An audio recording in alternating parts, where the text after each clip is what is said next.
है तेरा तारणहारा, कब तेरा दर्शन होगा, जिनकी प्रतिमा।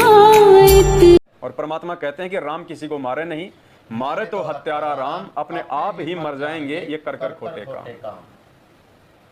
एक सत्संग में परमात्मा ने, आजामेल का एक सत्संग था जिसमें हमें परमात्मा ने बताया कि जिस समय नारद के रूप में परमात्मा आजामेल के घर पे आए थे, जब वो गांव से बाहर रहा करता था 1.5 मील दूर, क्योंकि लोग उसको भड़वा समझ के और उसकी जो पत्नी थी उसको जो है मतलब कि वैश्या समझ के, उन दोनों ने आपस में भाई अपने रिश्ते बना लिए थे, उन्होंने अपनी शादी कर ली थी, तो गांव वालों ने उनको गांव से बाहर निकाल दिया था। तो 1.5 मील दूर जाके उन्होंने अपने जंगल में झोपड़ी डाल ली थी।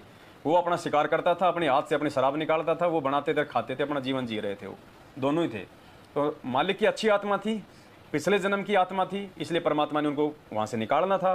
परमेश्वर नारद का रूप बना के उनके घर पे गए, और गए तो उन्होंने खतरदारी करी, क्योंकि बहुत दिनों बाद में कोई इंसान उनके घर पे आया था, और वो भी महात्मा साधु, क्योंकि पिछले जन्म की आत्मा थी, संस्कार उन्हें अंगड़ाई ली। आओ जी महाराज जी, अहो भाग्य, हे महाराज, आज तक कोई इंसान नहीं आया, आया तो कोई मतलब साधु संत आया, हमारे तो भाग खुल गए। अब नारद जी ने देखा भाई गांव वाले कह तो सही रहे थे, क्योंकि किया तो गांव वालों ने मजाक था। नारद जी ने गांव में कहा कि भाई यहाँ कोई भगत परिवार है क्या जहाँ पे मैं रात बिता सकूं? तो गांव वालों ने देखा रही इसको कोई भगत ही दिखाई नहीं देता गांव में, बड़ा अपने आप में साधु बन रहा है। बोले यहाँ से 1.5 मील दूर है, बोले 1 नंबर का भगत है, बोले वहां जाओ महाराज आप। गांव में तो बोले ऐसे, बोले लल्लू पंजू भगत ही हैं, 1 नंबर का भगत बोले वो है। उन्होंने तो महाराज जी को नीचा दिखाने के लिए वहां भेजा था कि वहां जाके देखेगा, वो गादड़ मार के ले आएगा, हाथ से वो शराब निकालेगा, वो नशे में वो पड़ा होगा। तो वहां गए तो बड़ी खातिरदारी करी शाम, और उसने देखा भाई मैं तो बिल्कुल भगत परिवार में आ गया।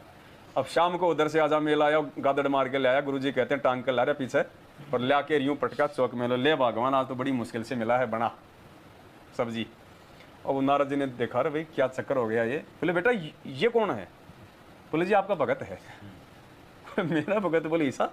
बोले तुम, थारे आचार विचार तो ऐसे लग रहे मतलब भगतों से भी उत्तम, और ये क्या कर दिया तुमने? बोले जी क्या बात? बोले भाई मैं नहीं रहूंगा यहाँ पे, मैं तो सोचा रहा ये कोई भगत का घर है। तो उन्होंने दोनों ने जो है वो पैर पकड़ लिए, आजामेल ने भी पैर पकड़ लिए, और उसकी जो धर्म पत्नी थी उसने भी पैर पकड़ लिए। और क्या कहा गुरुजी ने? पैर छोड़े नहीं, रोने लग गए और कहा कि महाराज हमारे घर से साधु संत यदि भूखा जाएगा, हम तो नरक के भागी बन जाएंगे। हे भगवान हमारे घर से साधु संत भूखा नहीं जाना चाहिए। काफी मिन्नत की, तब कहीं जाके फिर उनको संकल्प दिलवाया नारद जी ने कि आज के बाद में ये नहीं करोगे। उन्होंने कहा कि आज के बाद नहीं करेंगे, जो आप कहोगे वही आज्ञा पालन करेंगे, आप हमें आपकी जो भक्ति विधि है वो समझाओ, वो बताओ। कहने का मतलब है दोनों ने पैर पकड़ के कहा कि हमारे घर से यदि साधु संत भूखा जाएगा, हमारे को तो नरक में भी ठिकाना नहीं मिलेगा। पुण्यात्माओं, जब दिल्ली में सात संगति थी 2 महीने पहले, तो वहां तो जानबूझ के भक्तों को मार पीट कर करके उनको भंडारा तक नहीं करने दिया, और उनको दिल्ली से बाहर निकाला। पुण्यात्माओं, दिल्ली डूबेगी, बचा नहीं सकता कोई आने वाले समय में। और यहाँ हिसार में जब सात संगति थी पुण्यात्माओं, यहाँ भी लोगों ने भंडारा नहीं करने दिया। तो वो तो शुक्र है परमात्मा का, जो पुलिस वालों को परमात्मा ने प्रेरणा करके और भक्तों को भंडारा करने दिया। इन नालायकों ने भंडारा नहीं करने दिया। अगर पुलिस नहीं होती तो ये भंडारा नहीं करने देते हमारे को। पुण्यात्माओं, असर पड़ेगा।